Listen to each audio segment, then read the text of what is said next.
Hello, আসসালামু আলাইকুম। আমি proprietor Mohammad Masum Howlader, Khulna farm and hatchery. আর আজকে আমরা অত্যন্ত একটি গুরুত্বপূর্ণ টপিকস নিয়ে আমরা কথা বলবো।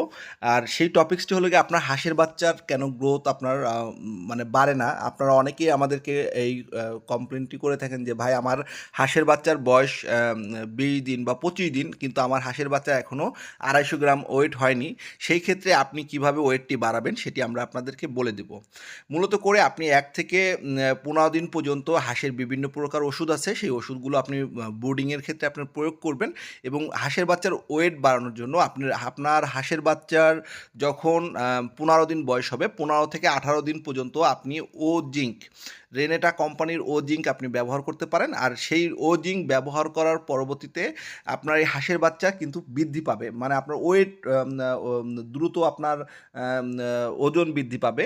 আর এটি মূলত করে অনেকেরই কমপ্লেন থাকে যে ভাই আমার হাঁসের বাচ্চার বয়স ২৫ দিন হয়ে যাচ্ছে, কিন্তু আমি ভ্যাকসিন দেওয়ার সময় হয়ে আসছে, কিন্তু এখনও আমার হাঁসের বাচ্চার বয়সের আপনার মানে ওয়েট আপনার ২০০ থেকে ২৫০ গ্রাম এখনও হয়নি। সেই ক্ষেত্রে অবশ্যই আপনি যদি ১৫ থেকে ১৮ দিনে আপনি এই জিঙ্কটি ব্যবহার না করেন, তাহলে আপনার হাঁসের বাচ্চার ওয়েটটি অনেকটা মানে লেস থাকে। আর এই ক্ষেত্রে আপনি অবশ্যই জিঙ্কটি ব্যবহার করার সময় বা আপনি অন্য কোনো কোম্পানির জিঙ্ক যে সিরাপটি আছে, সেই সিরাপটি আপনি হাঁসের বাচ্চার ক্ষেত্রে প্রয়োগ করতে পারেন। আর হাঁস বা মুরগির আপনার ওয়েট বৃদ্ধি করার জন্য আপনি যখন জিঙ্কটি আপনি দিবেন, প্রয়োগ করবেন, অবশ্যই আপনি এটি পানির সাথে মিক্সড করে আপনার দিতে হবে। অনেকেই আপনার ভুল করে খাবারের সাথে মিক্সড করে দেন, এটি আপনার সঠিক নয়। আপনি অবশ্যই পানির সাথে মিক্সড করে আপনি দিবেন। আর ৩ লিটার পানিতে ১ মিলিগ্রাম, আমি আবার বলছি ৩ লিটার পানিতে আপনি ১ মিলিগ্রাম আপনার ওষুধ প্রয়োগ করতে হবে। এতে করে আপনি এর যেন কমতি না হয়, মানে আপনার এই ৩ লিটার পানি যেন আপনার কমে ২ লিটার বা ১ লিটারে যেন না আসে। আর এইটি আপনার অনেক সময় অতিরিক্ত মাত্রা প্রয়োগে আপনার দেখা গেল আপনার আমাশা হতে পারে, বা আপনার সেই ক্ষেত্রে আপনার বাচ্চাগুলো ক্ষতি হতে পারে। আর অবশ্যই যারা প্রয়োগ করবেন, প্রয়োগ করার আগে আপনি এই ওষুধের গায়ে আপনার সম্পর্কিত যে সকল আপনার নির্দেশনাবলী আছে, অবশ্যই আপনি মানে জেনে নিবেন এবং আপনার যে কোনো একটি প্রতিষ্ঠান বা আপনার যারা আপনার এই বিষয়ে আপনার অভিজ্ঞ, সে সকল অভিজ্ঞ লোকের আপনার পরামর্শ নেবেন। আর অবশ্যই আপনি জিঙ্কটি ব্যবহার করার সময় আপনি ৬ ঘন্টার উপরে আপনি এই পানিটি রাখবেন না।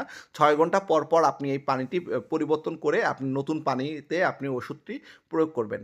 আর এভাবে করে আরও একটি আপনার অসুবিধা হলো গিয়ে আপনার যারা যখন আপনার হাঁসের ডিম পাড়া আপনার প্রথম পর্ব শেষ হয়ে যায়, সেই সময় আপনার দেখা গেল যে হাঁসের অনেক সময় ওয়েট লেস হয়ে যায়। মানে আপনার যদি ১ কেজি ৭০০ গ্রাম ওয়েটের আপনার হাঁসের বাচ্চা হয়ে থাকে, সেই ক্ষেত্রে আপনি ১২০০ গ্রাম বা আপনার ১১০০ গ্রাম আপনার হাঁসের ওয়েট চলে আসে, তখনও আপনি এই জিঙ্কটি প্রয়োগ করতে পারেন। আর আমরা খুলনা ফার্ম অ্যান্ড হ্যাচারি আপনার পূর্ণাঙ্গ বয়সে হাঁসের ক্ষেত্রে আমরা জিঙ্কটি ব্যবহার করি আপনার প্রতি মাসে। আপনার এতে করে আপনার হাঁসের ওয়েট লেস হবে না এবং আপনার হাঁসের পরিপূর্ণ এবং মুখে রুচি আসবে। প্রচুর পরিমাণে আপনার জিঙ্ক খাওয়ানোর পরবর্তীতে আপনার হাঁসের বাচ্চার আপনার মুখে রুচি ফিরে আসবে এবং আপনার হাঁস খুব সুন্দরভাবে আপনার খাবার খাবে এবং সবসময় আপনার সুস্থ এবং সবল থাকবে।